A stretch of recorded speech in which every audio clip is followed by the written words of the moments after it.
Hello guys, আসসালামু আলাইকুম। আমি মোহাম্মদ রবিন রাজ। তো বরাবরের মতো লিবিয়ার আরেকটি ব্লগ ভিডিও নিয়ে চলে আসলাম। আপনাদেরকে দেখাবো লিবিয়া মিশ্রতা শহর দেখতে কীরকম হয় এবং ফুটবল খেলার মাঠ। আমাদের উদ্দেশ্য হচ্ছে ফুটবল খেলা। তো সাইদুল ভাই আজকে ফুটবল খেলবে, সেই ফুটবল খেলা আজকে আপনাদেরকে আমি দেখাবো। হ্যালো গাইস, রায়হান ভাইরে নিয়ে আজকে সামনে আসলাম। এতদিন রায়হান ভাইকে নিয়ে ব্লগ ভিডিও বানাইছি, আপনারা কিন্তু রায়হান ভাইকে দেখেন নাই। এ হচ্ছে আমাদের রায়হান ভাই। হাই দেন। হাই। আইওয়া। তো এতক্ষণ আমরা ট্যাক্সির জন্য ওয়েট করতেছিলাম, তো আমাদের ট্যাক্সি চলে আসছে, এখন আমরা ট্যাক্সিতে উঠে পড়বো। তো আমরা ইতিমধ্যে ট্যাক্সিতে উঠে পড়লাম, তিনজন উঠছি ট্যাক্সিতে। আমার পাশে রায়হান ভাই এবং সামনে সাইদুল ভাই আছে। তো দেখা যাক, আমরা পেছনের ক্যামেরা দিয়ে আপনাদেরকে লিবিয়ার ভিউগুলো দেখাবো রাস্তা।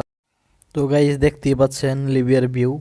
আমরা যে জায়গা থেকে ট্যাক্সিতে উঠছি সেই জায়গা হচ্ছে সুকমনির। তো আমরা যাব সুকমনি থেকে ফুটবল খেলার মাঠ হচ্ছে গেরেরা। ওখানে অনেক বাংলাদেশি ভাইরা আছে, ওদের সাথে ফুটবল খেলবো। সিলেটি অনেক ভাই আছে। তো আমরা যাব হাতের ডাইন দিকে যাব। তো আমাদের সাথেই থাকুন। লিবিয়াতে যে সকল বাইরা ছিলেন কম বেশি কিন্তু সবাই এই জায়গাটা চিনেন। আমরা বাংলাদেশের বাইরে কিন্তু বড় পতাকা বলে চিনি, আসলে এটার নাম হচ্ছে জাজিরা আলম। জাজিরা মানে হচ্ছে গোলচক্কর, আর তরিক মানে হচ্ছে রাস্তা। জাজিরা আলম, আলম মানে হচ্ছে পতাকা। তো আমরা পতাকার এখান থেকে সরাসরি এখন যাইতেছি গেরারার রাস্তায়। দেখেন লিবিয়ার ভিউগুলো দেখেন, সুন্দর সুন্দর ফুল গাছ। আপনারা কিন্তু খেজুর গাছ দেখতে পাইতেছেন। খেজুর গাছগুলো কিন্তু আরবের ঐতিহ্যবাহী খেজুর।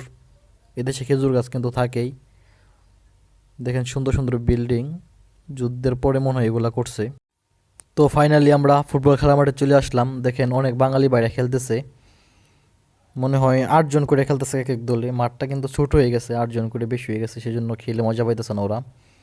তো এই খেলায় কিন্তু সাইদুল ভাই 2 গোল করছিল, ম্যাচটা উইন হয়েছিল লাস্ট 30 সেকেন্ডের আগে মনে হয় সাইদুল ভাই গোলটা করছিল। সাইদুল ভাই হচ্ছে ওই কালো, ওই যে এইমাত্র যে বলটা দিল, কালো প্যান্ট।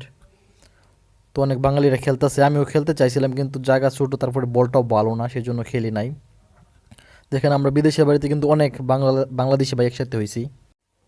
তো মাঠের ভাড়া নিয়েছিল হচ্ছে 60 টাকা, যা বাংলাদেশি টাকায় 1000 টাকা প্লাস।